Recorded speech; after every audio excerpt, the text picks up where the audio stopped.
I declare this the 22nd ordinary meeting of the 176th session duly constituted and call upon the Secretary to read the minutes from the last meeting.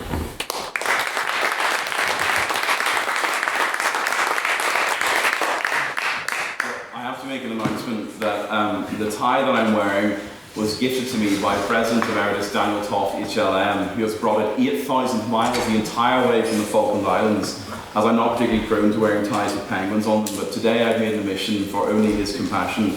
Anyway, on the 10th of April, the Queen's University of Belfast Literary and Scientific Society convened for the 20th, for some reason not the 21st, ordinary meeting of the 176th session to debate the motion, "This House will vote for Reform UK." These minutes were taken by Baker Noble and not me. I'm not responsible for anything in them. Council announcements began with Schools convener Regan Thea, who noted that the final of the Schools competition would be taking place at Stormont at 1 o'clock, and a wonderful success it was. Next up was Social Officer Baker Noble, an acting secretary, who encouraged members to go to weekly social at Lavery's, and I'm sure we'll do the same again.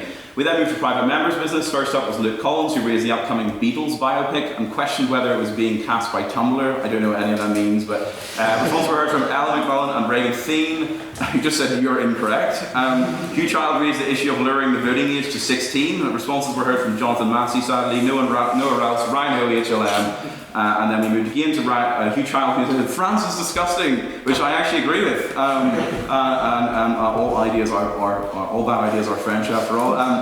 And so is Marine Le Pen. Discuss. Only responses were heard from Jonathan Massey, again sadly. President's questions then commenced. I'm sorry, Jonathan. Baker has just said, member asked, "Was the food at the Thoughtbot dinner good?" Dermot said, "I wouldn't know." No, you wouldn't. Jonathan Massey asked, "In recent news, an unsecured penguin caused a helicopter crash. What would you do to prevent this?" At this time, the President said, "We stand by both the helicopter and the penguin communities." Daniel Devaney asked, "Who would you cast in the Beatles biopic?" Dermot said, "John Lennon would be a fella on my street." Ringo Starr would be a tourist. George Harrison would be Leonard Cohen, and Paul McCartney would be Thomas the Tank Engine. Rhino HLM said, "Will the Lunatic be levying tariffs? Do not retaliate and you will be rewarded," he said. A voter of prior opinion was then called, 3 for the proposition, 25 for the opposition, and 7 abstentions. Thus the motion fell. First up was George Farnan. George started by quoting the inimitable Margaret Thatcher, and I quote, "I hate to see a Britain in decline," end quote. "Britain sadly is in decline," he then commented, before engaging in a series of Daniel Devaney-esque wordplays. Liber, Rachel Freeze and Free Gear Keir were all targeted with the view that the Labour government has dealt a disastrous blow to the health of the economy. He then moved on to the Conservative Party, talking about internal leadership struggles and fighting within the party being responsible for the election loss. When asked by Ray Thien if this had anything to do with the motion at hand, he said, "Just you wait." Having waited a few seconds, he dove headfirst into a horrific rambling about the CCP, Ian Duncan-Smith, and a number of forces in the British Army.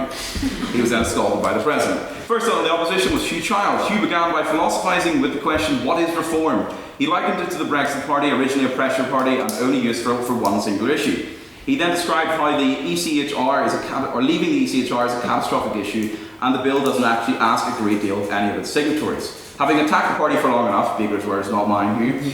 But Hugh then moved on to its leader. He claimed that Farage is not interested in the party but only money, saying that if he truly was interested, he would turn up more often to his Clacton constituency. He then spoke about how Reform UK regularly associates with criminals and assaulters, and to back this up, reminded him of a criminal record of some City Reform MPs. Wondering why this was the case, he should, that's an overly complicated line there.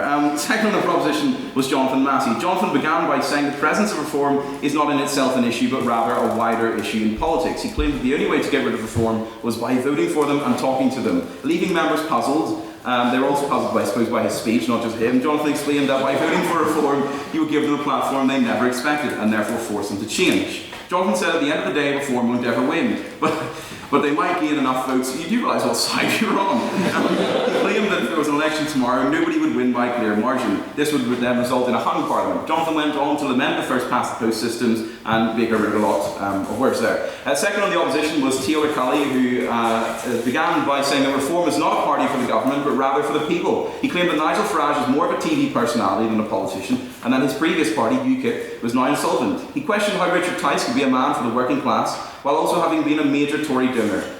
insert something about the 1,000-year Tice, Baker has said here, which I now realise actually when you read it out is not very funny.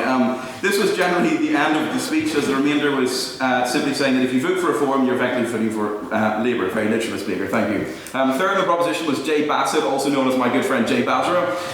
Jay began his speech by saying that Ben Habib should be a leader, or should be leader rather. He stated that this was once it's like he's pulling the TV party line. He stated that this was once a Christian country rooted in morals, compassion and truth. He went on to say that it has now devolved into two identical political parties, constantly plagued by infighting, the DUP and the UUP of course. We, he said, we have strayed from Christianity, and explained that if we wanted to return to greatness, we had no choice but to vote for Reform UK. This greatness, he claimed, was freedom of speech, innocence, justice, democracy, and many quotations from Proverbs.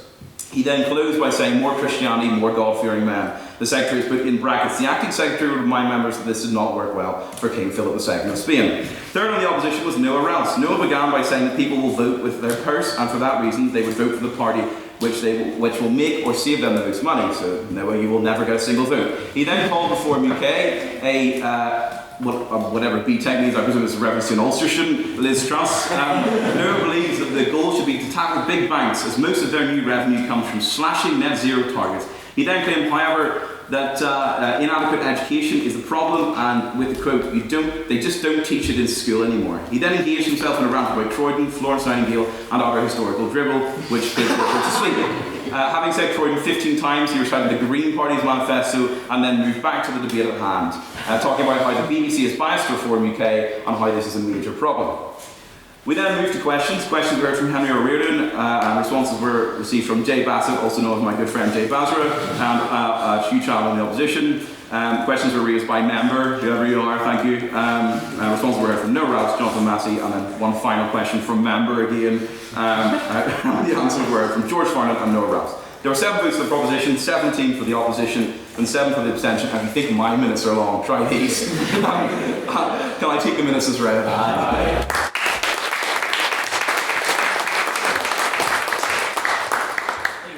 Mr. Secretary, now it's time for council announcements. Do we have any announcements? Baker. Yes, after the debates, again we will be returning to libraries for our post-debate social. So after the debate this evening, come down to libraries. Thank you, Baker. A couple of announcements from myself. Last night we hosted our annual general meeting in which the council was elected for next year, so a big congratulations to all of them. Next week we will be debating This House believes the PSNI is not fit for purpose. We're going to be joined by a number of guest speakers, including legal representatives, journalists and a former member of the PSNI. So please do join us for that. If you wish to speak on that motion, please contact myself or contact the Instagram page.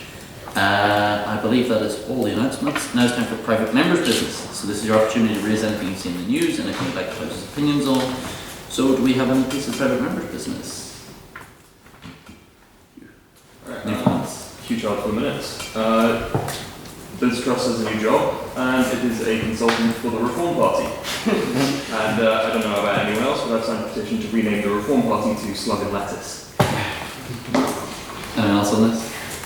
I think Jonathan Massey for the minutes. I think we should be celebrating because given Liz Truss's electoral record, this probably means that the threat to the Reform Party will be vastly diminished going forward. Anyone else on this? Any other piece of private members' business? Anything else? Luke Collins, obviously Liverpool won the league this weekend as well, obviously 20 Premier League titles, and I think if Donald Trump is able to go for Pope, I think we should throw Arne Slot's name in the mix as well. Anyone else on the second best club in Liverpool?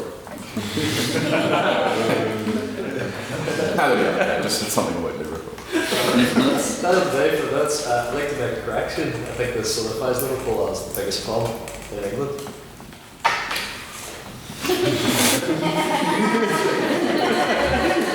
Anything else, Mr. Europa League? Nowhere else for the minutes. There is no way that Liverpool is the biggest club in England because that goes to Tottenham Hotspurs. Always will be Tottenham Hotspurs. With their big titles on. but I would like to congratulate Liverpool for absolutely destroying Tottenham on the weekend, and you know, you won the league and Arsenal didn't, and actually nobody here knows what I'm talking about, so you might as well. Do you know what? Yeah, that's right. We might as well move on to the stage. Anyone else on football? I'm sure the House will join me in sending our congratulations to Celtic on winning another league title. Anyone else? Name for minutes. Matthew Spratt minutes. With the papal conclave beginning on the 7th of May, does the House have any thoughts on the next Pope? Matthew Spratt, historically no one. Any papists in the room? Name for minutes. Elliot Dickey. It seems to me that, obviously, having knowledge of the papal conclave beforehand, or as it's going on, is very difficult, but it seems to me, going into it, that Tagle, the, I think, Filipino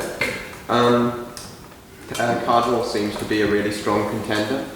But then again, Pope Francis, going into the last papal conclave, he wasn't the favourite by a long shot, so it's really, anyone's game at this point. The Filipino cardinal, whose name I will not try and pronounce, I believe is also relatively liberal, which may mean that the conclave, I think, leans towards a more sort of moderate or conservative to sort of satisfy that sort of block within the voting. Luke Collins. There's also, I think, Cardinal Robert Serra, who, if he becomes a pope, would be the first pope from Africa. So that would actually be quite progressive, although he is a conservative by nature. So it's going to be interesting. I better stop the speculation here and say I think that the new pope will probably be quite bold. Radical thoughts there. Tom Burns, painted on 2 minutes. I think the one person we've all overlooked, and despite all these many firsts of an African Pope or an old Pope, there's one of the cardinals, Cardinal Pizzaballa, which I think was the first Pope with potentially the funniest name. And I think Tom kind of fit himself neatly, sort of, in the Vatican, within Rome, within Italy. I think it's quite time that Pizzaballa makes way to the top.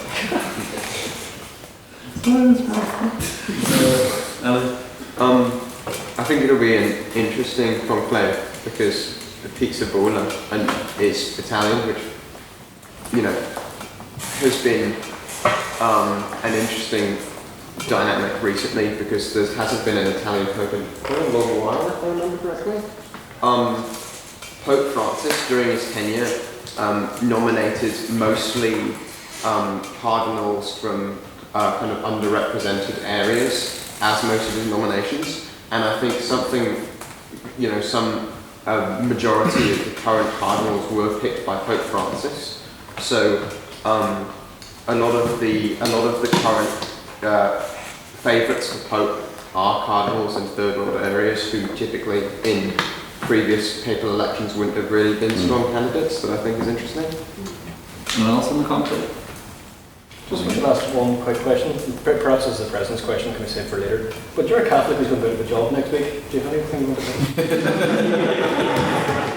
Well, listen, if I find that the call comes, I would of course welcome it with open arms. But I would never claim that that I would be the right man to be Pope. Famously humble. In other news on the conclave, Pietro Parolin, the Secretary of State for the Vatican City, is the bookie's favourite, according to Bet365. I will also say that for the last 500 years, betting on papal conclaves is an excommunicatable offence. So if anybody sees me get into bookies, no, you don't. I'll take the last one. In one of my first sessions at the Literature Pick, you were asked what your papal name would be, and you picked John Paul. Were you to become Pope, would you stick with that, or have you had more thoughts on that? I hadn't actually given it much more thought. We had been watching in my house a video on YouTube, which I think was 3 hours long, telling us all about all of the popes, every single one. There's loads of them. And I'm still kind of on the fence now because I quite like the idea of like Pope Innocence. Because obviously as as a man of good upstanding Catholic morality, that would be a great representation of myself and my views on that. Any other piece of private members' business? Nope. Okay, now it's time for President's Questions. It's your opportunity to ask me anything you like about my week, as long as it's not about my politics or my sex life. So, do we have any President's Questions? Hugh. Yes, I'm sure you've seen on the internet the growing conversation of whether or not 100 men could beat one gorilla. Very strong thoughts on this. Oh yeah, I'd like to hear those strong thoughts. Obviously 100 men can beat one gorilla. You're talking about 100 people. And we were watching Conclave earlier.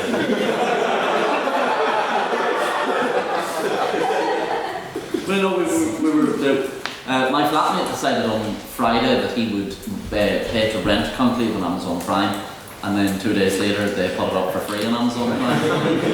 But we were finishing it off earlier, and it was a shop where you could see like all of the cardinals in the rain with umbrellas, and it really makes you think about how easy it would be to take down a gorilla. Because a good sized gorilla weighs like 400 pounds, but like I weigh 115, so if you get 100 of me, I'd say 100 of me would fancy a good chance, or 100 cardinals, could take them on our flop. Any other President questions? President Members Black. Thank you, sir. On a twist of my question, do you think 50 people could be a single gorilla, and specifically the gorilla airdropped into this room right now? The 50 people in this room could be the gorilla. 50 terrific people. What the fuck? We'd all go around and scream. Absolutely not. No. I think the people conclave could be the gorilla. Absolutely. They're the 80-year-old men. They're the men of God. They're imbued with the Holy Spirit. If theoretically the gorilla beat the Papal Conclave, would the gorilla come vote? I have actually been looking into this. Well, if it's Catholic man gorilla, then I think it is technically within canon law. So, Pope Gorilla? Presbyterianism, I think. Just on both of this, which one person in this room around the picture thinks most qualified to be Pope, and which one do you think could be a gorilla in hand combat? Most qualified to be Pope? Probably. Well, I'm going to recuse myself from this question, obviously. I was about to say talking yourself. But I would probably have to say our dear James.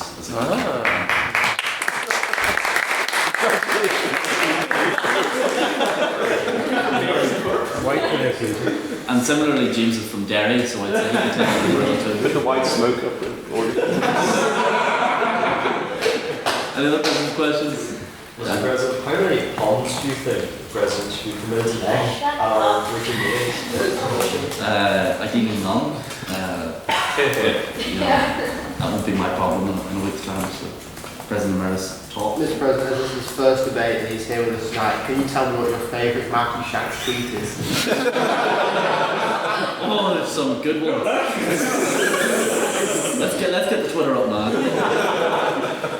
Wrong account. Literally, I think you're trying to not to research on this stuff. You'll ruin the algorithm. Well, there was a good one today, yesterday, in which he quote-tweeted a Belfast Telegraph article which detailed how Thin Lizzy, Massive Attack, Pulp and a band called Bicep are among dozens of artists who have weighed in to defend Kneecap, in which Matthew decided to tell everyone that he had never heard of them. Thin Lizzy, one of the biggest bands to come from this island. Pulp, one of the biggest bands of the 90s. I'm not gonna lie, I have no idea who the three of them are. Is it a thin version of Lizard? Is it like...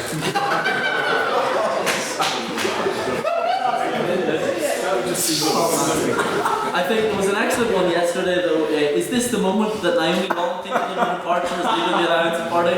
And he took a completely out of context quote and tried to suggest that Naomi Long was resigning. But as we know, that would never happen, and we all stand behind Northern Ireland's fearless leader.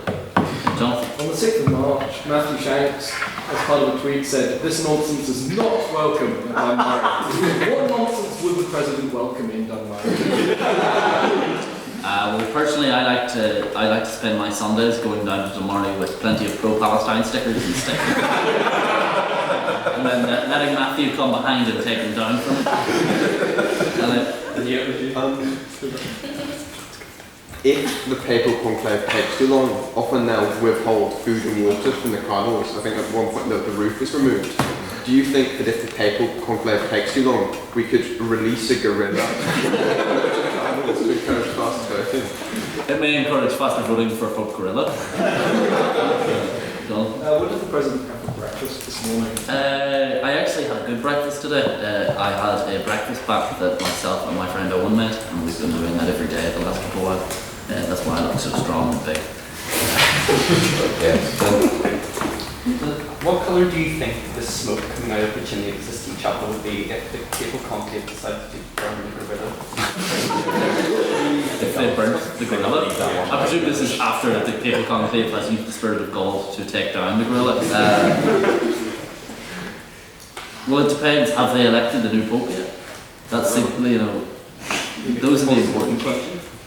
I mean, I like to think that, if the papal conclave does manage to take down the gorilla, they will then all get together and rally behind, Pope Gorilla. Do you think, or perhaps I should maybe say this to Matthew, do you think the nonsense of a papal gorilla would be welcome in Dublin? Well, as far as Matthew's concerned, I don't think he wants any papists in Dunbar.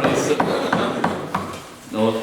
No one else is going to care about this. Some members of the Terrific have started playing five-a-side, and obviously we've had some chatter about football today with Liverpool and obviously Celtic. That's Scotland. It's football. You have 5 minutes to decide, and then you try and get the ball in the net. If you had to have a walkout song for the Terrific FC, what would that walkout song be? Probably be either the Succession theme tune or probably something by Kanye West. Actually, that's controversial. It's not working anymore. Something by Kendrick Lamar. Final one from Dan. Given his lack of knowledge on the Massey, can you explain this to Shanks whether or not the boys are back in town? Well, what we do know about that situation is that the boys are not back in Dunmurry. No. Alright, that is the end of our dear President's questions. And now it's time for our vote on prior opinions. So this is your thoughts on the motion at hand. Can we have the motion at hand, Mr. Secretary? We can. This House believes President Trump's first 100 days in office will be a success. Is that right? Yes. Good man. He does this when he can't remember the So, if you believe that President Trump's first 100 days have been a success, please raise your hand now. Josh, you can go. I know it's your first time here. Do not throw glasses. Winning bigly. 8. And those against?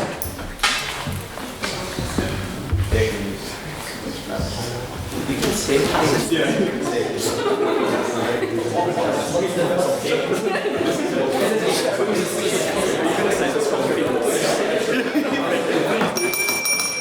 And those abstaining? Everyone that hasn't voted? The swings over. Census is 11. Strange you didn't abstain. Do we have the vote on prior opinion, please, Mr. Sheck? You can be. There were 8 votes for the proposition, 20 for the opposition, and 11 abstentions. Thus, the motion falls.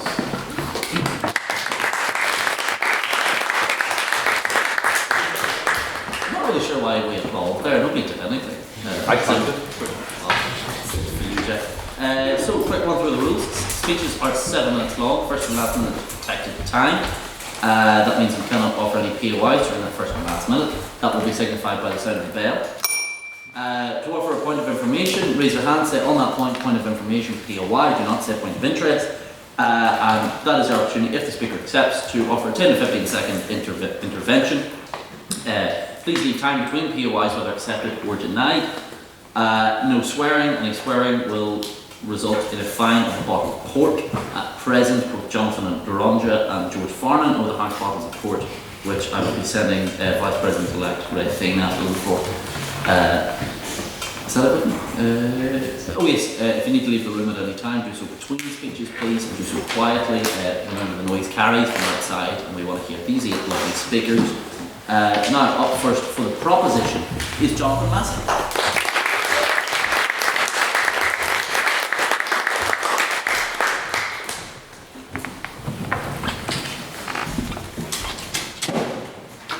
I spend far too much time sitting on the right-wing side of the House and then trying to explain that actually I am left-wing. But this time it's because I was slotting neatly into the fourth empty speaker slot. Ladies and gentlemen of the jury, the defendant who sits before you in the dock has been accused of many crimes and convicted of quite a few of them. But in this debate, do not find verdict guilty on the strength of past convictions, but consider all the points. Consider what is success. I stand here not to defend the man who sits at the centre of this debate, but to defend success and to defend discourse as concepts.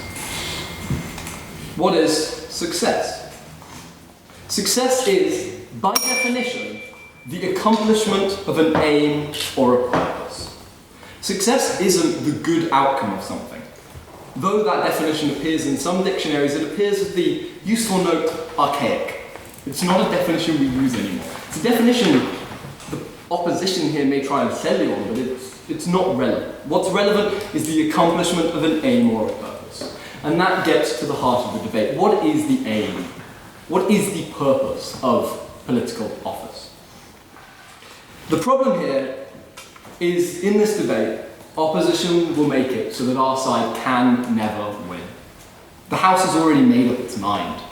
The House has already decided. Most of you sat here today aren't willing to change your mind. Most of you already think, as we saw in the vote of prior opinion, that the first 100 days have been a failure, or at least not a success. Some of you think that it has been a success, and these people are equally unlikely to actually change their minds.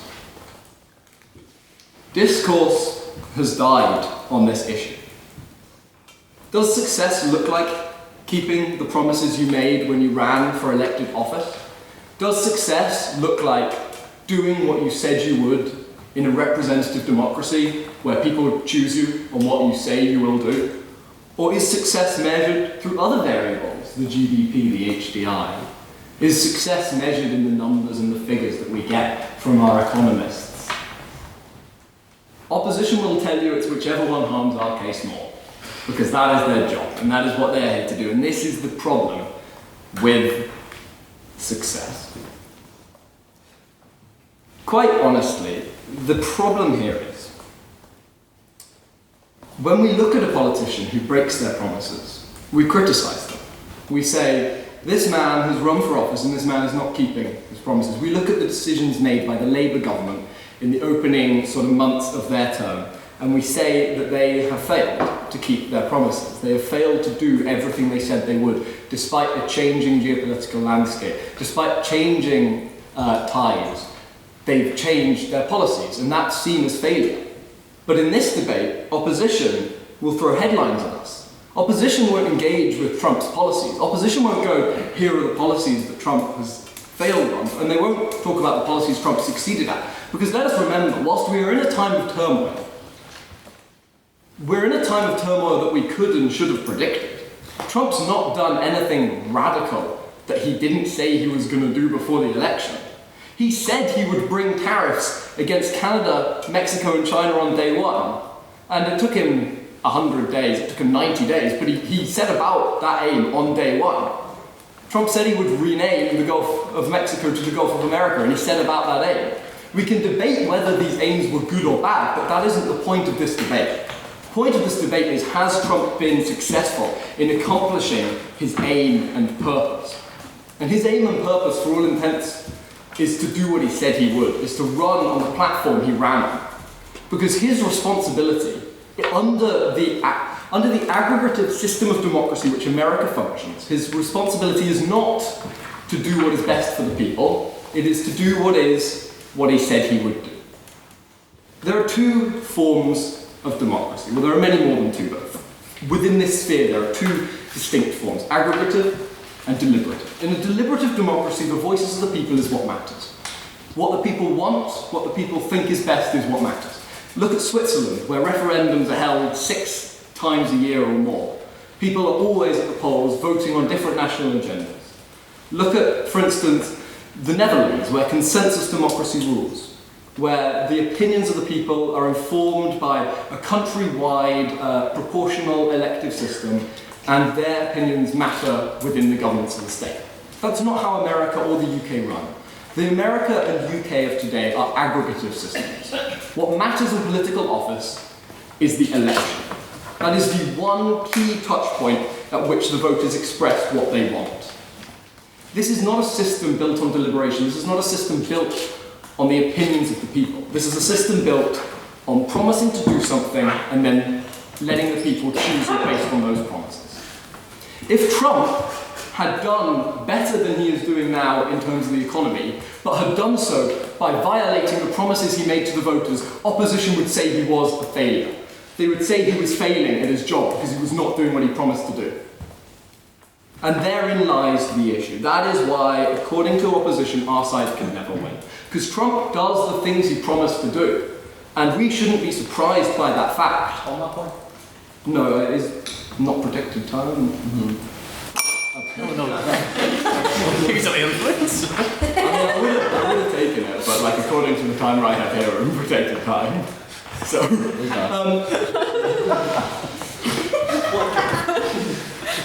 don't let opposition throw headlines at you. Don't let opposition quote figures. But ask opposition the central question. Has Trump not done what he said he would do? Members assembled here today, when voting at the end of this debate, ask yourself about the arguments each side brings you. Ask yourself, what does success look like? Is success necessarily the achievement of a better state? Did Trump ever promise a better state? Did the people who voted for Trump necessarily look at his policies and think, that looks good, that looks like I'll definitely be better off? Or did they look at his policies and go, yeah, I want to crack down on immigration, which he's delivered? Or did they look at his policies and go, yeah, I want to crack down on imports, which he's delivered? Trump's done what he said he would, and we shouldn't be surprised by that fact. Thank you.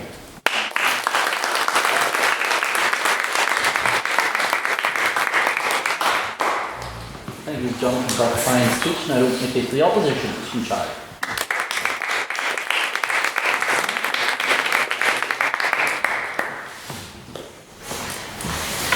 To quote Fidel Castro, I shall do my best to be brief, but in fairness to him, he also said it during the longest speech in UN history. So, to keep that spirit, I'll try my best to be brief. Massey, you're correct. That's something that is a bit weird to hear from the opposition, but you're correct that success is entirely relative. However, the Constitution of the United States sort of clears things up quite nicely for us, because they aim to create a government by the people, of the people, and for the people. Not just for Trump, not just for his sycophants, not just for people who love him so much. He has caused fundamental harm throughout the world. That is not for the people, that is for himself. So, throughout this, I just want you to ask yourself one question with every single point from both the opposition and the proposition, which is this good for the American people? I broke this down into 4 main points, starting off with health. He withdrew from NATO, the Paris Climate Agreement. How does that help? Sure. Never mind. He rescinded Biden's medication cabinet executive order, which within a week, 2 separate people died of asthma attacks when asthma inhalers went from $66 to $539. How does that help the American people? He cancelled the Department of Veterans Affairs suicide prevention training. How does that help? He claimed testing for autism caused autism. And then RFK Jr. made plans to start a national database of people with autism and made plans to create wellness farms for it. If anyone's not familiar with that, let's just point out, that's not the first time that's been suggested. He used an executive order to block the CDC from reporting directly to the press, and right now there is measles outbreaks in 15 separate states. Second presidency, second pandemic. You've got to give it to the guy, at least he's consistent. He changed the COVID.gov website to claim COVID was manufactured and a lab leak as well. You can check that right now, COVID.gov. Look it up on your phone. On that point. Has this been good for the American people? Economically, he froze all federal grants, which was about 10% of the US economy, after it was passed by Congress, and a judge rejected this because it was unconstitutional, because Congress had already passed the budget, and as a result, Elon Musk, an unelected official, leaked the judge's daughter's tax returns, where she worked and where she lived. Has this been for the good of the American people? On that point. Sure, I'd love to hear that. You want to try? For the people is true, but this is not an enlightened dictatorship. This is a democracy, and the people were given the choice to express what was for them, and they voted for Trump. Oh, I'm very happy with that you brought that up, because, let's see, 45% of Project 2025 has already been brought into force. Meanwhile, constantly throughout the campaign trail, Trump kept on saying he didn't know what it was. He was disavowing it completely. Well, Project 2025 was created by one of Trump's biggest donors, the Heritage Foundation. He lied through his teeth to the American people. How is that helpful? Trump approved $400 million worth of Cybertrucks to be purchased by the United States government. How does that help? He had a sales pitch for Tesla on the White House front lawn and called Elon Musk Isaac Neutron, which I think is Isaac Neutron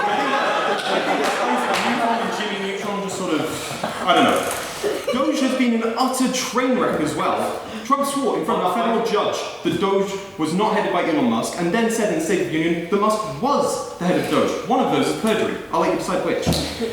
The largest saving claimed by Doge was $8 billion. Investigated that, $8 million. The next three largest were just the same contract repeated twice, which was actually cancelled in 2006. The IRS predicts that $500 billion worth of damage to the economy will be done by Doge exclusively. The Dow Jones dropped 1,679 points in a single day. And fun fact for you, in 2012, Trump tweeted, if the Dow drops 1,000 points in 2 days, the president should be impeached. So by his own standards, he should be impeached 3 times. And also, he called Amazon showing tariff prices a hostile political act. Did he forget that he invited Bezos to his own inauguration? This is a government for the ultra-wealthy, yet he's going after them. And has this been good for the American people, whose prices have just been skyrocketing under?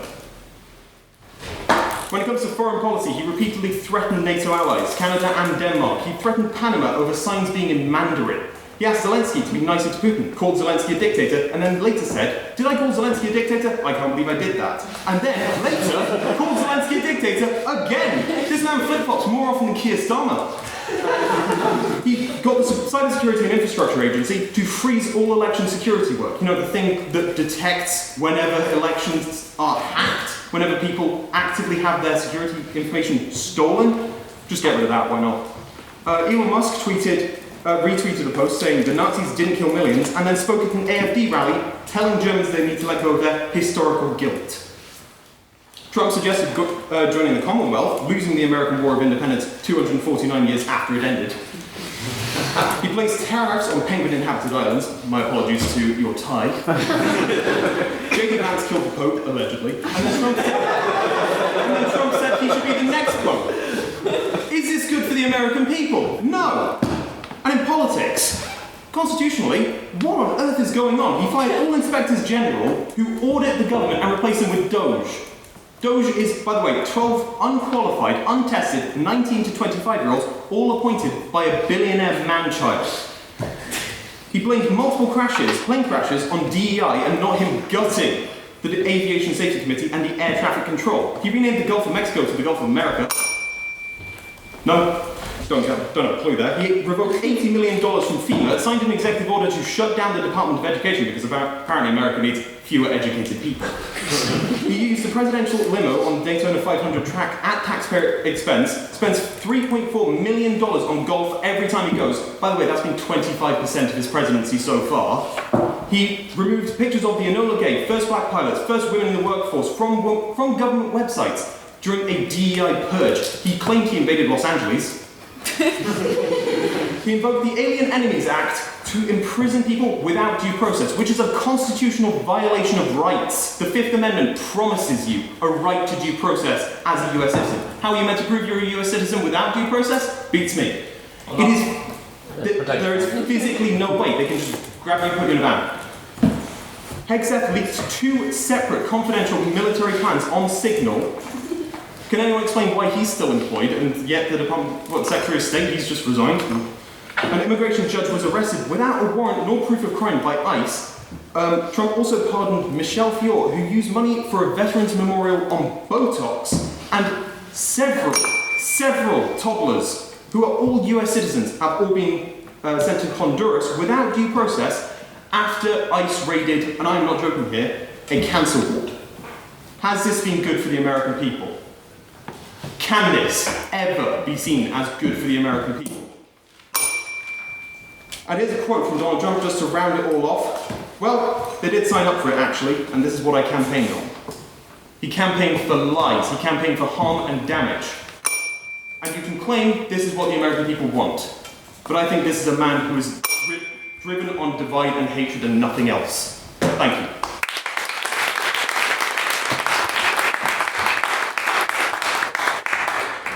Thank you, Hugh, for that fine speech. Now to continue the case of the proposition is Veronica Lamb.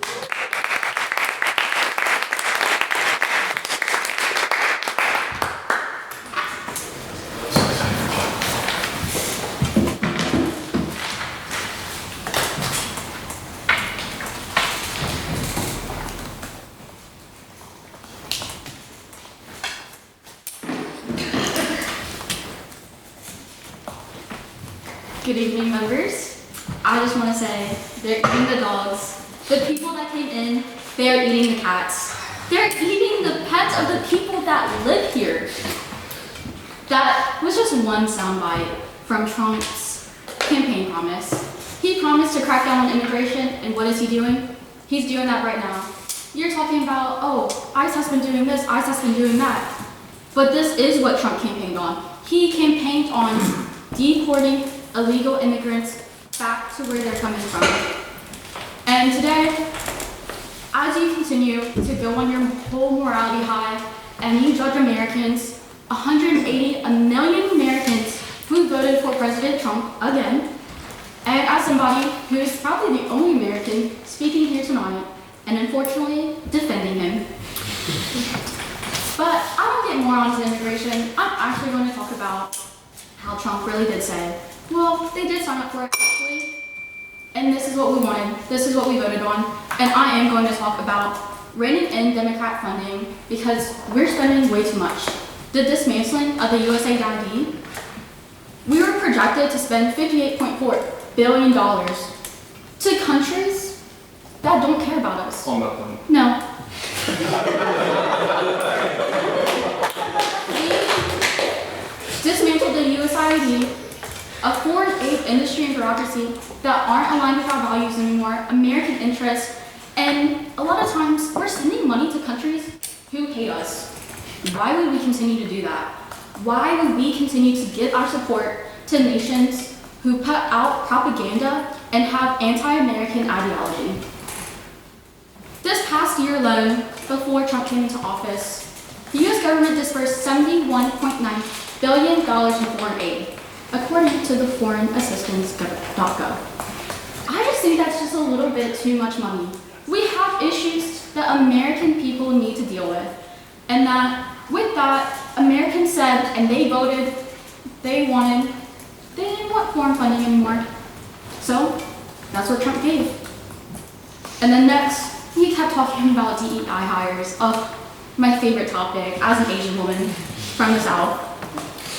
Yeah, of course, we don't want DEI hires. That's why we voted for him, because he's a racist. But that's Trump may be a racist and he may be a felon. But this is what the people voted for. You talked about for the people and the people spoke. I'm just saying, you can't vote in my election. They continued on the campaign trail to bring back merit-based opportunity. From his executive order, illegal DE&I and DEIA, no thank you. Illegal DEI and DEIA policies not only violate the text and spirit of our long-standing federal civil rights laws, they also undermine our national unity, as they deny, discredit, and undermine the traditional American values of hard working, excellence, and individual achievement in favor of unlawful, corrosive, and identity-based spoil systems. Hard-working Americans who deserve a shot at the American dream should not be stigmatized, demeaned, or shut out of opportunities because of their race. Race or sex. This is what we wanted. This is what Trump won in a landslide, and if you are not American, I don't think you understand how that impacted a lot of our politics and a lot of what we wanted to see in the political shift. We wanted President Trump back in office, and this is what he's giving. We wanted merit-based job hires back, and this is what he's been giving. After affirmative action was overruled in his first presidency, it gave states the right to choose on how colleges are creating programs that are inclusive to all people and not excluding people due to their race or due to their sex. And next thing I want to bring up is Joe Baby Joe. Trump campaigned on bringing American dominance back, and by doing so, we are bringing energy dominance. So therefore, that's why he revoked numerous environmental regulations. He declared a national energy emergency to spur more drilling, pipelines, refineries, power plants, and reactors, and a massive increase in domestic energy supply.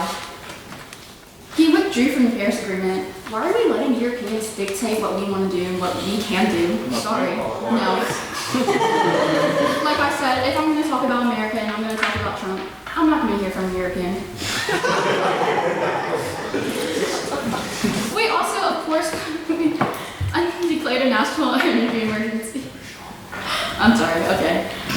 The Paris Climate Accords were just so unfair to us Americans. I just think that you all need to stay out of our business and we can just stay in America. No, thank you.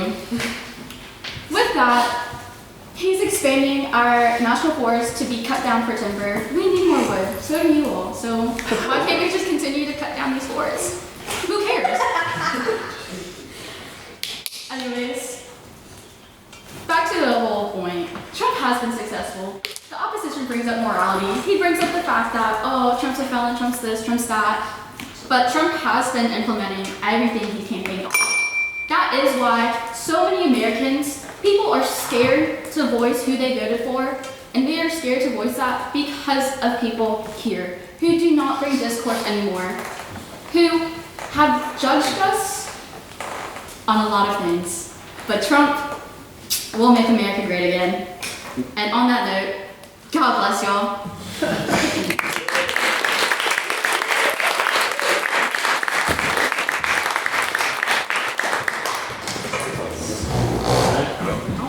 Thank you very much, Veronica, for providing the speech. Now to continue to case the opposition, all the way from Sinn Féin in Secretary.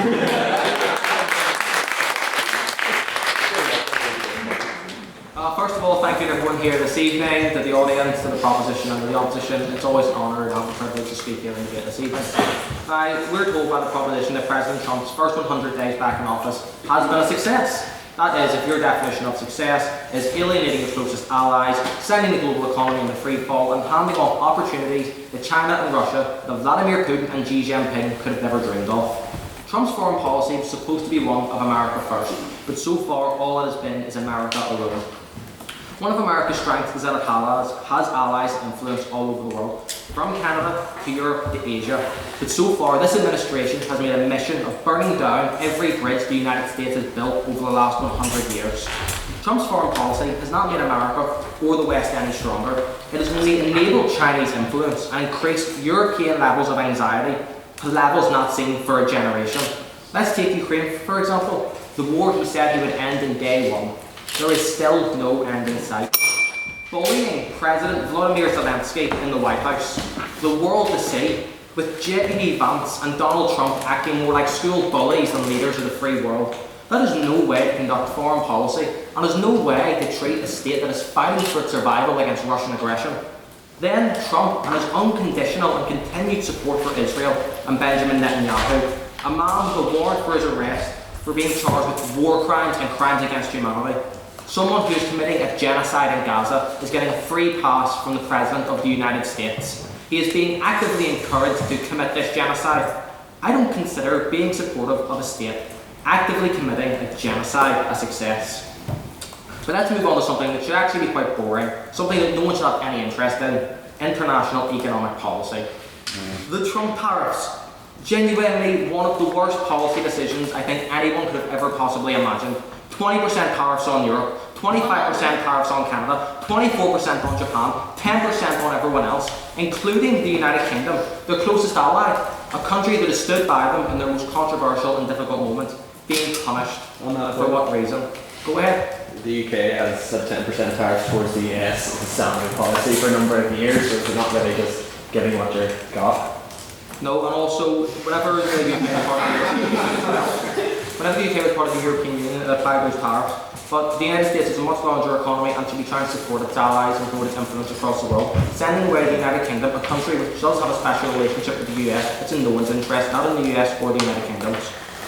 And it's not causing a stronger US-European relationship. It's only enabling Chinese influence to step in and make those trade deals instead. And as a proud Irishman and European citizen, that is in no one's interest, not in Europe and not in the United States. And the tariffs aren't paid for by the foreign governments. Vladimir Putin is not having to come out and pay money. Xi Jinping's not having to come out and pay money. It's small businesses and working people that are paying the price. And with the reciprocal tariffs now being applied against the US, it's their own citizens suffering and citizens of the world suffering. It has resulted in the international bullying from the United States being paid for by working people. And this is a policy that has no clear objective. Trump spoke during the campaign about how tariffs will be used to fund the federal government, but he also wants to do deals to get rid of the tariffs. So what's the goal? What is the grand strategy? No one knows. On tariffs, no tariffs. This isn't a policy, it's a lack of one. It's economic roulette with people's lives. Go ahead.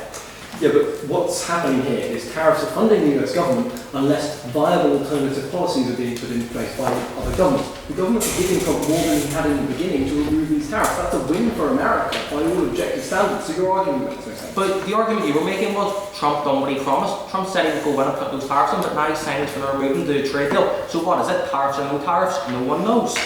And this means international markets have no idea on how to respond.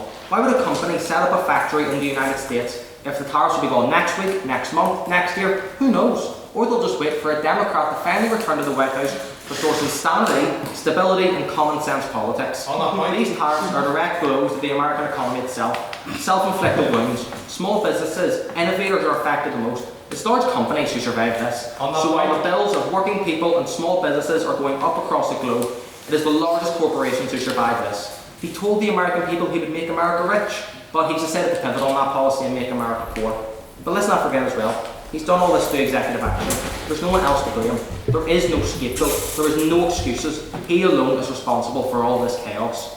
And then looking at how he's treating countries that should be America's allies. Canada, for example, a country that should be a model to every single other country on the planet in stability, foreign relations and common sense, being bullied by the United States. Rhetoric such as Canada becoming the 51st state is unacceptable. It is threatening a country's national sovereignty, and thankfully Canada has made clear to President Trump in their recent election it will never be the 51st state.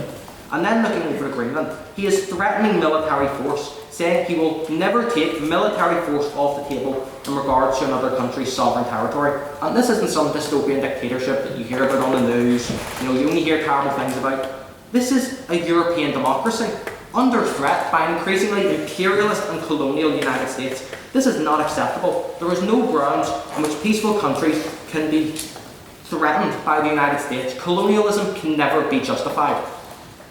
I unreservedly support self-determination. Many of the countries have the right to their own borders. President Trump's failure to respect America's own allies can never be seen as a success. He spoke to the American people before, and he said to them, "You may even get tired of winning." But so far, the only ones seen to be winning are Russia, China, Americans' enemies. So far, while the United States, Europe, and the free world are the ones suffering. The first 100 days of this administration has left allies divided, economies rattled, and global leadership abandoned. It's working people paying the price. This is not success. This is failure. Complete, total, abject failure. Thank you.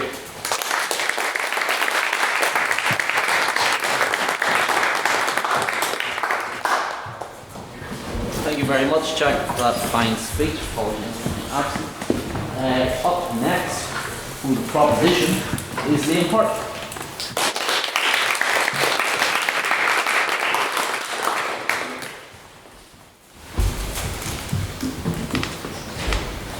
Firstly, I just want to make it clear, it's no secret that Trump's first 100 days in office have been disruptive. They've caused chaos across society, from investors and workers in the US to global economies due to extensive tariffs. Some have pointed to his record low approval ratings. The lowest for any president's first 100 days in over 80 years is proof of failure. But that's exactly the wrong lens. Because here's the twist. That chaos wasn't a byproduct, it was the point. Trump's first 100 days have been a success because he did exactly what he promised. Shake the system to its foundations, bulldoze the old rules, and reassert America first, whether the world liked it or not.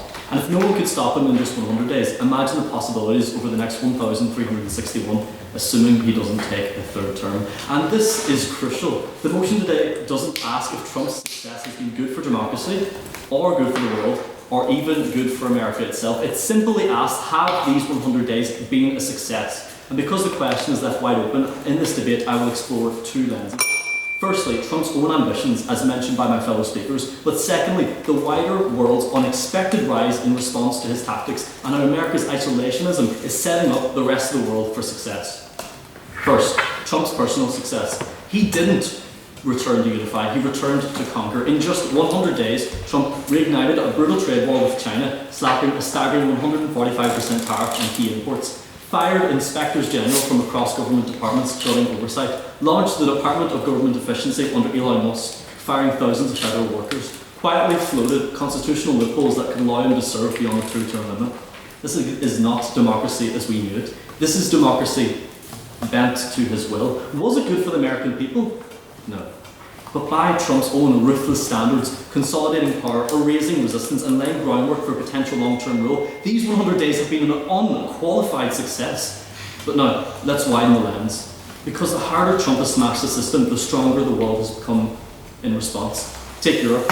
When Trump called NATO obsolete and threatened tariffs on European cars, Europe didn't fold. Germany pledged an emergency €20 billion defence boost. France and Italy launched independent cybersecurity coalitions without direct US leadership, and NATO countries have increased their defence spending by an estimated €87 billion over the last few years. And the EU, spooked by US unpredictability, is fast-tracking its own chip production via the EU Chips Act and is investing massively in green tech.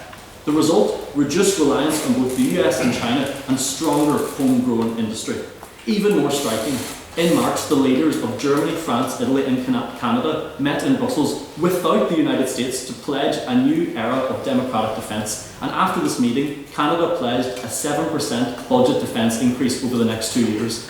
Canadian Prime Minister Justin Trudeau declared, "The world cannot wait for American leadership. We must lead ourselves." And under Trump's pressure, the world isn't crumbling. It's forging itself into a sharper blade. Take China, for instance. Trump's tariffs didn't break Beijing. As the US targets Chinese exports, China has pivoted harder into alliances with emerging economies. Trade among BRICS nations, including Brazil, Russia, India, China, and new members like Saudi Arabia, is booming, reducing dependency on US markets and fostering an alternative economic bloc. China, yep. So, whose side are you on? Are you on the side of Europe, the United States, and the free world, or are you on the side of dictatorships like China and Russia? I'm simply debating and going off what Massey said earlier, which is that I think you need to consider how you define success. And I'm not necessarily taking the stance of Trump, and I'm not pro-Trump, just to be clear. But I think when you're defining success, Trump, as we've mentioned in our argument, has done everything that he has set out to do initially, and that's exactly what I'm arguing here. China is positioning itself to be less chained to US trade in the future. It is carving a new empire because of Trump's aggression. Take Vietnam, Mexico, and emerging economies. As companies fled the US-China tariff war, Vietnam's economy surged, up 6.8% growth this year. Mexico became a new magnet for American manufacturing. The global economy is becoming less centralized, less fragile, and that's a direct side effect of Trump's destruction. And look at the global south. Brazil is leading new American trade alliances. India launched a $5 billion East Africa investment initiative. Without US leadership, emerging powers are finally stepping into roles they had only dreamt of before. And with America weaponizing the dollar and tariffs, some countries are exploring trade in other currencies. It's early days, but it signals a potential weakening of US financial dominance long term, and a more multipolar world is taking shape, stronger, faster, and more independent. Now, some will argue Trump's first 100 days have left America poorer, weaker, and divided. They'll point to rising inflation and crumbling alliances. But these consequences don't disprove success. Ultimately, instead, they prove it. Trump set out to tear up the system. not to protect it, to promote isolationism within America, and by that brutal standard, he's winning. And so, just to conclude, Trump's first 100 days have, from a slew of different perspectives, without question, been a success. Thank you.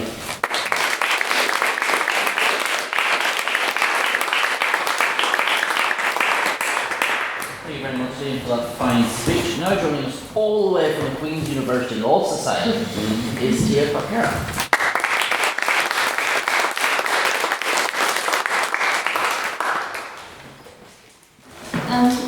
Well, first I'd like to address some things that I've heard being said so far. The first thing is that, so Jonathan said that you're going to hear a lot of things from us and a lot of facts, and we're going to talk about whichever harms their case more. All of the facts harm their case. I can't think of a single fact that proves that Trump's first 100 days have been a success. He says that he's done everything that he said he would do. Trump has said that he was going to end inflation. He said that he was going to end foreign intervention. He's intervened in Yemen, in the Ukraine-Russian conflict, and in the Israeli-Palestinian conflict.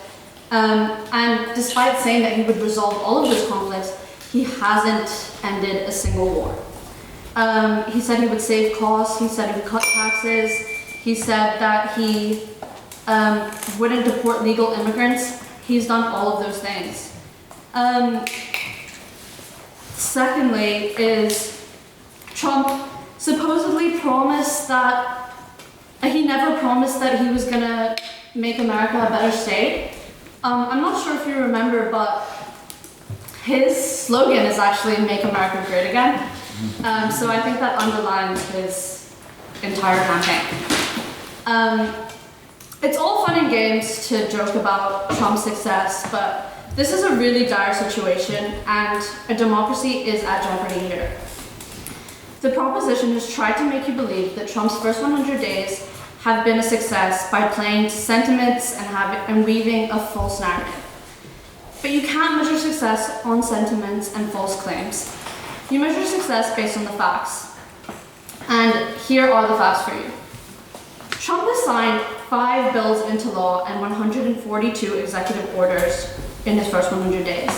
That is a record low for bills and a record high for executive orders of any president of the United States of America in their first 100 days. The difference between an executive order and a bill is that bills require congressional approval, which means that essentially he's trying to take an authoritarian approach, undermining the democratic process and bypassing his own government to make change.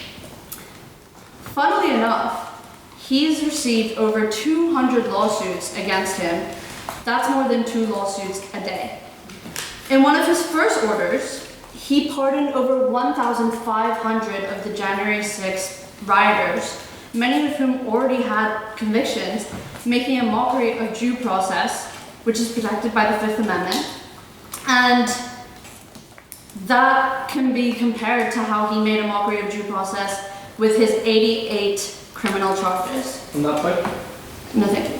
The same due process that kept him out of jail, he's now trying to strip off immigrants.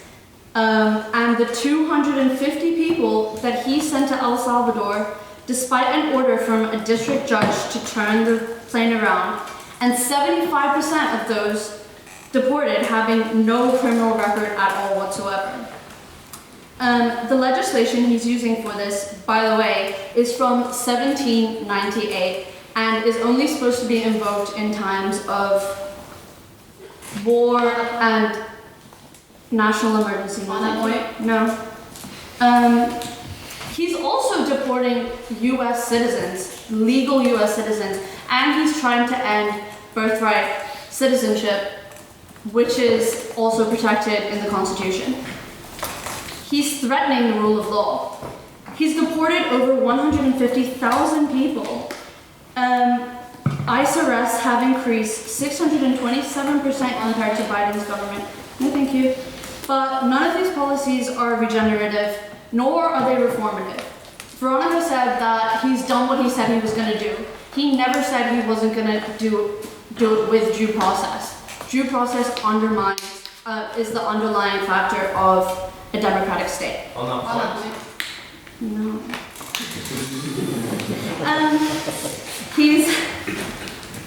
He's losing money from these people that he's deporting. They're taxpayers. They're contributing to the economy. He's removing them from their jobs, and he's spending copious amounts of money that's going into funding and deploying armed forces to make arrests. Nothing that he's done is reforming the system. And it's over the next 4 years, he's gonna have to continue putting more and more money into it because he's not making any systemic changes. On that point? No, thank you. He promised to end inflation, which I'm not entirely sure if he knows what that means, but none of his policies have been deflationary. His tariff policies will most likely increase inflation even further. He implemented tariffs to reduce the US trade deficit, but has widened it. Real GDP has decreased to an annual rate of 0.3%, and in Biden's last quarter, it had increased to 2.4%. So it doesn't make sense for him to blame Biden for the economy. He also, even though he's tried to narrow down the trade deficit, it's at an all-time high right now. And his tariff policies are so volatile that consumer confidence is at a near 5-year low. The S&P 500 is down 8%. The average American stands to lose $3,800 in the trade war. The average price of a dozen eggs is now $6.20, higher than the 2023 bird flu. His trade advisor is Peter Navarro, who cited a man named Ron Vera in his book and in all of his recommendations for trade policies, despite this being an anagram of his last name and a made-up person. So essentially, Trump is being advised by an imaginary person. His Secretary of Health and Human Services is RFK Jr., who used to be an environmental lawyer and fight the climate crisis, and now is working for someone who denies it even exists. He's trying to implement sweeping policies to... Okay, I'll end this with something that the proposition's first speaker said, which is democracy is not a system based on the people. And that's exactly what Trump's government right now is.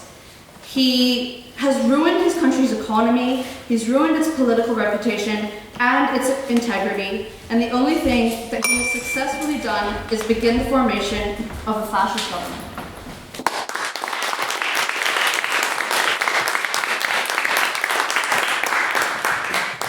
Very much. Thea now making his maiden speech, joining us all the way from Ulster University. He's done Murray's favourite Twitter now, Matthew Shanks.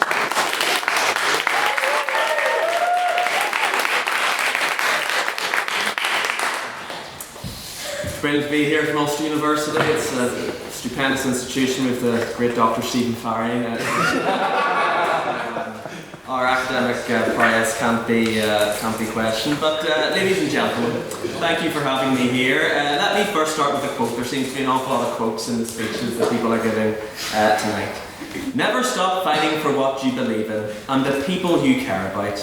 Carry yourself with dignity and pride, demand the best from yourself, and be totally unafraid to challenge entrenched interests and failed power structures. Now, I think that sounds awfully familiar. That was Donald J. Trump who said that himself. That is his entire agenda. That's what he bases everything he does on. He's not afraid to challenge entrenched interests, and he demands the best from himself and others. You've heard from my colleagues how President Trump has succeeded in enacting key policy promises and reshaping global dynamics through a clear, more focused vision of America's place in the world. You've heard from the opposition, quite frankly, nothing but fake news from fake news media outlets against them. I stand before you to complete the case for the proposition, not by repeating what's been said, heavens know it bore you to death, but by showing you that in the first 100 days there has been a great domestic success under the leadership of President Trump. Because this isn't just about legislation or foreign affairs, it's about the health of a democracy, the engagement of its people, the clarity of its institutions, and whether a president's actions re-energise or paralyse a nation. And on those grounds, the evidence is clear. President Trump's second term has been a success because it has reignited domestic political engagement, demonstrated institutional endurance, and brought sharp political definition to a confused and divided America. Let me begin first with political engagement. Trump's return has driven Americans from both sides of the aisle to re-engage with politics in a way few modern presidents have achieved. According to Pew Research Center, political interest and news consumption in the first 3 months of his term surged across all demographics, especially among younger and working class voters, which we heard an awful lot about the working class earlier. They're clearly interested. Whether they support him or oppose him, Americans are no longer passive. They're invested. Town halls are full. Civic participation is up. Campaign donations and grassroots organisations left and right are flourishing. This is the kind of heightened participation is the lifeblood of democracy. You may not like the tone or the content of Trump's politics, but you cannot deny that his presidency has mobilised the American electorate and sharpened the stakes of political discourse. That's a mark of success, not because everyone agrees, but because more people care. Next, let's talk about institutions.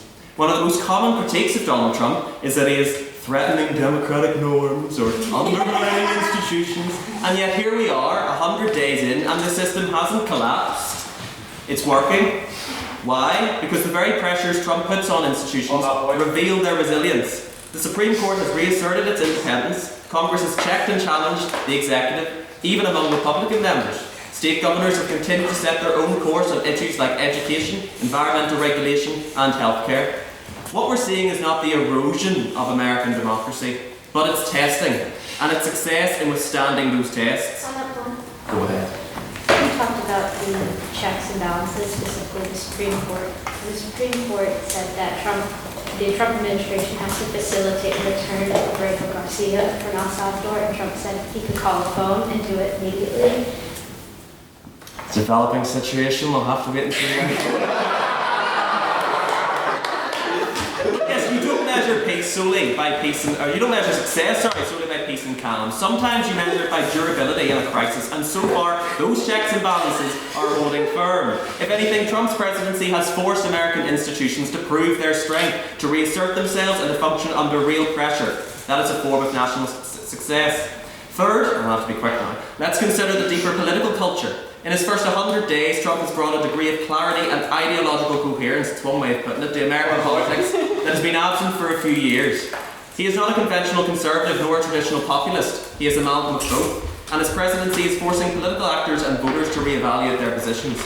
Gone is the era of vague centrism, heaven forbid, and political doublespeak. Trump is bold, often blunt, and always clear about what he stands for. That sharpness forces others to respond with equal clarity. No thank you. Democrats are articulating stronger alternatives. Media scrutiny is more direct. Public discourse, while polarised, is more defined.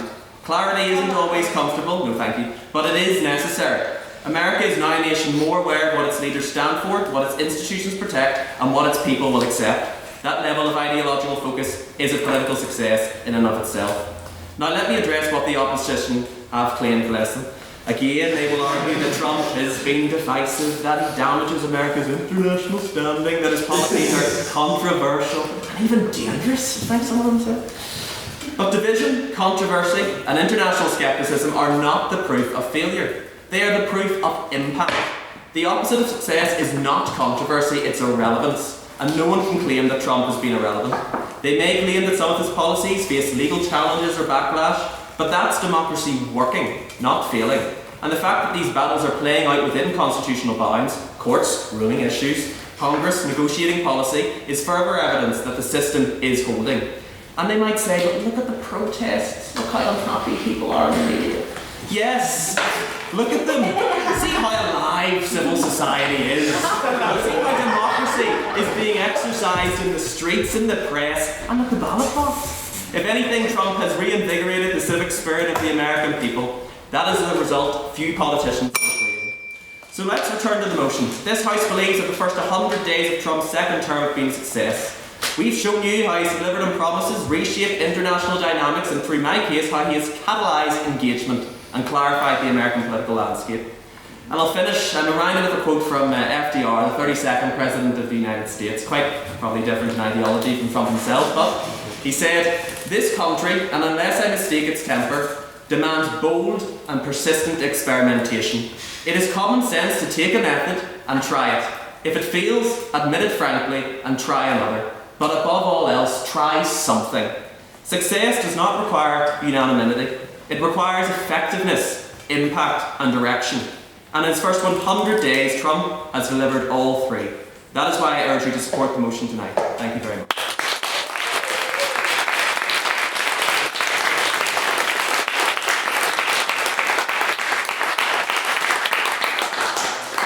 Thank you, Matthew, for that fine speech. Now, to close out the debate, when he's ready. Noel Ralph.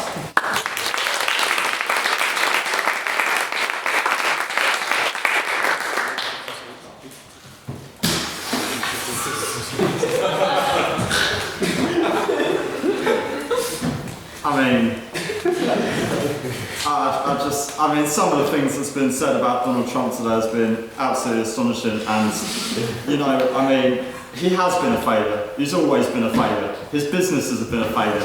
His marriages have been a failure. And look, I know by making this speech that my visa is so getting denied for the next 4 years, and I do love Disney World, but I think this is a small price to pay at this point for what I want to say about Donald Trump. The first thing that both sides have tried to define is what is success. The opposition will tell you he's done what he said. Well, in America they don't have manifestos, so it's very hard to actually pin down what they said, what they wanted to do. So I think you do have to look to more the Constitution, the beliefs of America, the values. And they're quite moderate beliefs, what people that don't like politics will respond well to. Life, liberty and the pursuit of happiness. And I know some people in the opposition may not see that as the mark of success. Frankly, if you don't like it, don't vote for the opposition. I mean, it's as simple as that. I think life, liberty and the pursuit of happiness has been so undermined under this presidency, he will always be a failure. On that point? No. One of Trump's first executive orders was the recognition of two sexes in government. This was populist rhetoric aimed at undermining transgender people in America. Also, by the way, just if this I know is a political issue, transgender people are Americans still, so the undermining of their rights is still a failure. I don't want to hear anyone else in this room say otherwise. And what Trump's hostility and language has done has undermined their liberties, their life, and their pursuit to happiness. On that point? Yep. Didn't Keir Starmer also, defend that there's two sexes? If this debate is not Keir Starmer's first 100 days, and I'm going to point out, if Keir Starmer was, if it was the same thing, I'd be sitting there on the opposition as well. He's had a rise in inflation, particularly what's been shown is egg prices. What under Biden was £2 and has now gone to $2 and has now gone to $6.20. If I walked into a supermarket in America and they said for a dozen eggs it's $6.20, I'd ask the cashier to give me $3 back in change. I mean, inflation has gone crazy under his watch, and this ties into Trump's tariffs. The tariff debate has been quite prevalent in this debate, so I don't want to spend too much time on this. But it has undermined small businesses and consumers in America. You can say that it's emboldened the world and Western businesses, but America is part of Western businesses, and American business contributes still to the West. And also, I just wanted to say, even Fox News called this out by saying a business in New York who sell toys, so who was literally giving, children let's be honest, one of their favourite things in the world is toys, that had to shut down because to make a toy it had gone up from $9 to $27,000. I mean, that is unreal, and that was on Fox News, so you've got to take anything they say with a pinch of salt, I know, but that is the reality of what happened in New York. The next topic is on asylum seekers and immigration. Now, Trump loves to bark on about asylum seekers and getting down immigration. I think if we could go back to life, liberty and pursuit of happiness, a lot of asylum seekers have lived in America for a long amount of time. A lot of asylum seekers have been there for 5-10 years, have jobs. Being taken in back of vans into countries they've never been to is an undermining of life, liberty and pursuit of happiness. Kilmar Amado Abago Garcia, was sent to El Salvador unlawfully. Yeah. He's a terrorist.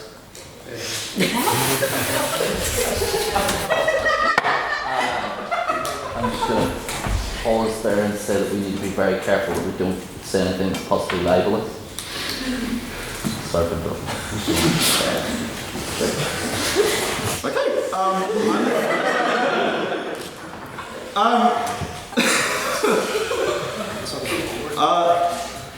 Well, I was saying, a lot of people have been put into ICE detention centres. Normally, the average for somebody that's put into an ICE detention centre is about 30 days.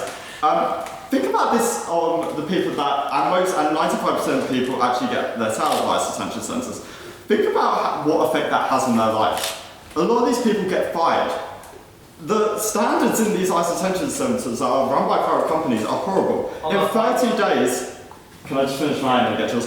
In 30 days, most people lose around £30. That is undermining their life and their pursuit of happiness alongside their health. It's inhumane, it's un-American. On the Statue of Liberty it says, give me your hungry, give me your poor. Not, I'm going to make them hungry and I'm going to make them poor. Your point. Every president in the 24th century has been using ICE to enforce deportations. Therefore, every president is a failure by your own standard. This is on President Trump, and I want to point out maybe that's a fact. Maybe most presidents under these standards are failures, but Trump has more than any other president attacked these principles. I mean, more than any other, more than Biden, Obama, Bush, Reagan, Eisenhower. Another problem is the standard in the world, and we've heard about Ukraine, we've heard about Israel, and I think the point's been made well. I want to just talk about US aid, what used to be the world's largest humanitarian donor, but has now had a workforce that's been reinforced from 14,000 people to fewer than 300. The headquarters were removed in Washington, and this has actual effects on people around the world. There have been HIV medical clinics that have been shut down and people have been unable to access. This is undermining their life, liberty and pursuit of happiness. Again, there's no question about this. On that point. No, not then. Federal government has banned DEI programs and companies then followed suit. Ford, Amazon, Meta, Walmart. I know you're a big fan of Meta, I constantly see you on Meta, I knew you would probably be so saddened by this news. And this comes back to, and at the same time, he has got rid of the US Education Department and federal funding in like Montana, where 21% of the funding is going away. This is going to disadvantage people in public schools, people in inner city areas, everyone, except for private school kids who he will defend to the day he dies. And finally, I wanted to say, I had other points but I've run out of time. I wanted to say on America that the American people haven't failed. It's this administration that has failed. The American people will never fail. I don't believe it. America was always the gleaming star when I was growing up, and the land to look towards. And I generally believe this. This administration has failed. He has undermined a society that had major flaws, but was striving ever towards progress. It was an experiment, and he has ruined that experiment. What some would argue is the greatest experiment ever tried. It's one that has progress, it was one that is still deeply flawed, but he has undermined it greatly. This is why I'm going to vote for the opposition.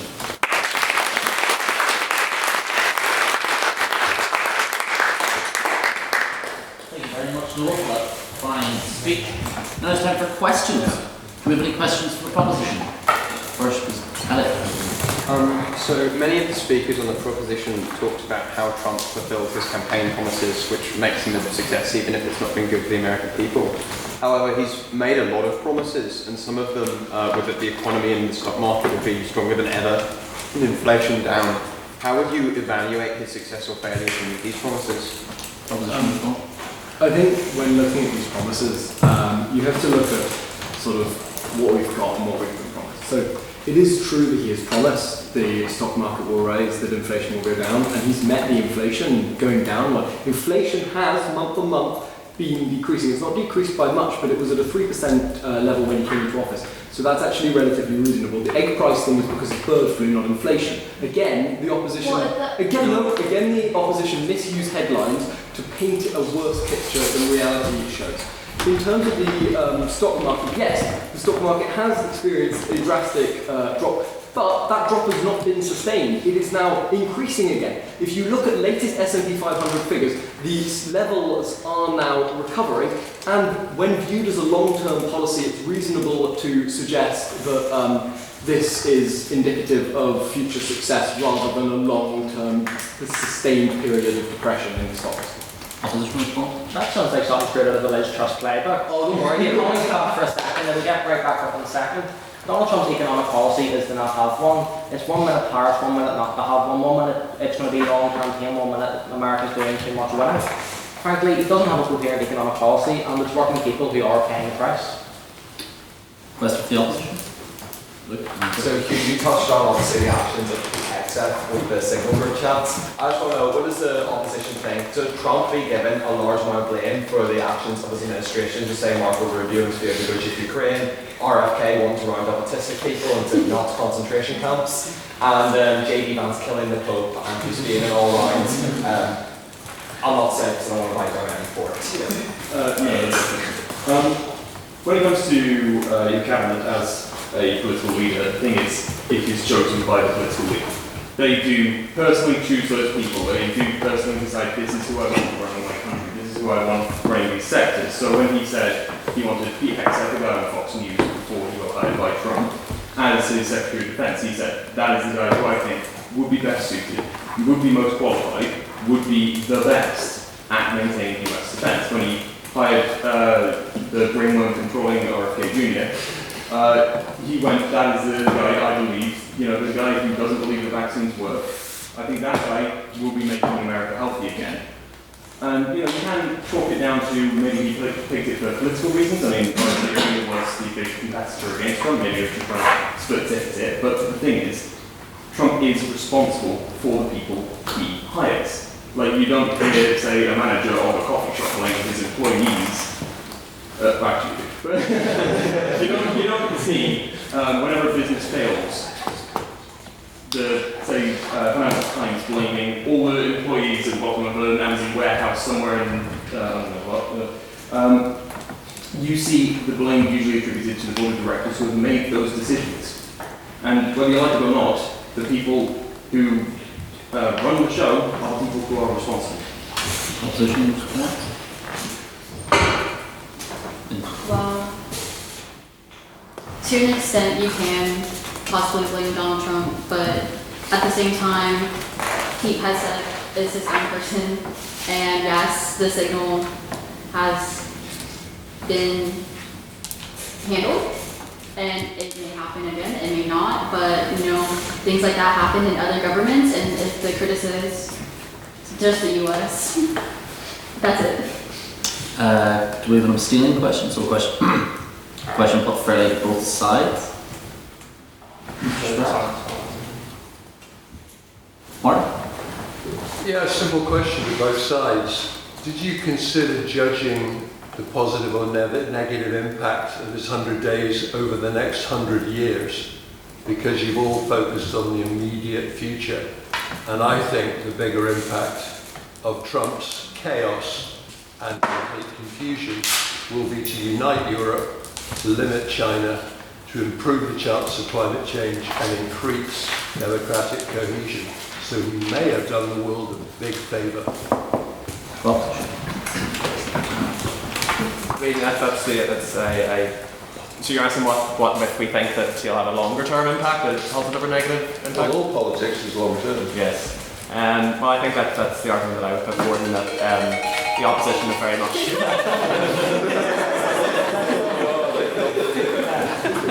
Sorry. You're all right. The opposition is very much focused on the immediate impact of what he has done. They're talking about the stock market and various other things, prices that will fluctuate no doubt throughout this term. I mean, Biden made promises in respect of whenever similar promises, every politician promises to fix things whenever they come into power, and then those things changed throughout their tenure.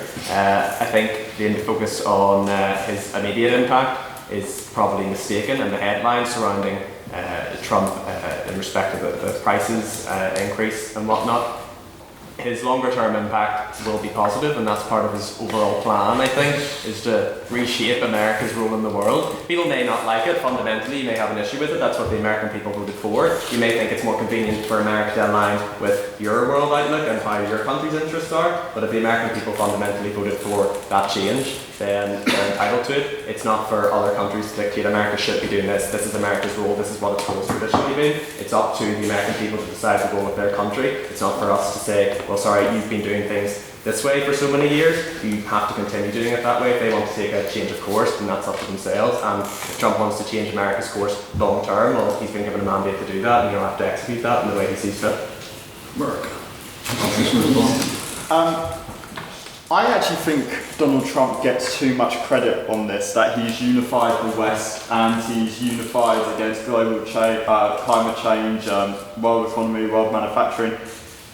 If the house is on fire and the community come together, that doesn't mean the person that started the fire is a success. It started when he united, Stalin, when he united Western Europe by putting, well it was actually Khrushchev when he put a wall up over East Berlin. Did that mean Khrushchev was a success? I think he gets too much credit in this regard. I think, America at its best has always led the way. When you think of things like the Marshall Plan, you think of America historically in the Cold War, again, what was heavily flawed, a lot of the things that they did. But it has the capability to lead the world into a better world, to progress on so many key issues. And I know you're nodding your head, but it's true. It's infuriating to see this great country with institutions that could help everyone around the world failing. And that is what Donald Trump's doing, and that's why he will always be a failure. Thank you very much. That is our debate closed. Now it's time for our vote on speakerability.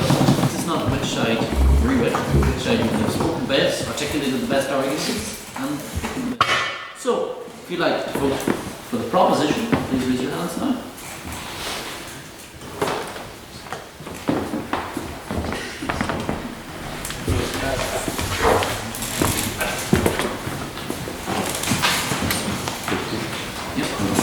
And those that believe the opposition's vote for it, raise your hands.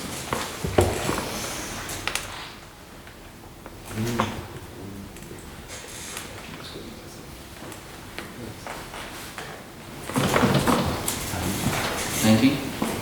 Sure they will. And those that would like to abstain?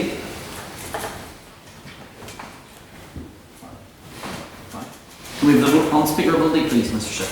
Indeed, there were 15 votes for the proposition, 19 for the opposition, 5 abstentions. Thus, the opposition carried the vote on speakerability.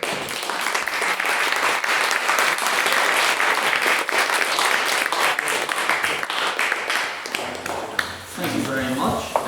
Congratulations to the opposition. A little word from Ryan.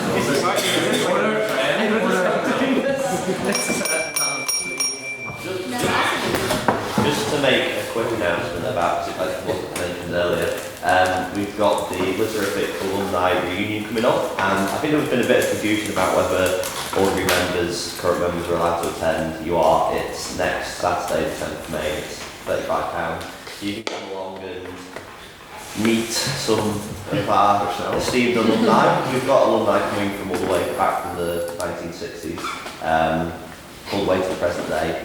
So there'll be a drink reception in the Canada room, a debate that our alumni will participate in, and a dinner. So yeah, any ordinary member is more than welcome to attend. So it's next Saturday, 10th of May. The tickets close on Monday, and you can find the link, through the link in the bio of our Instagram to get your tickets. Thank you, Ryan. There's also a very cheap cash bar. Yes, that is all from us tonight. We'll all be going to libraries. Speakers, make sure you come up front for a photo. Next week we'll be here at 7:15 for our debate. This house, please. The pace and I is not fit for purpose. That's all, folks.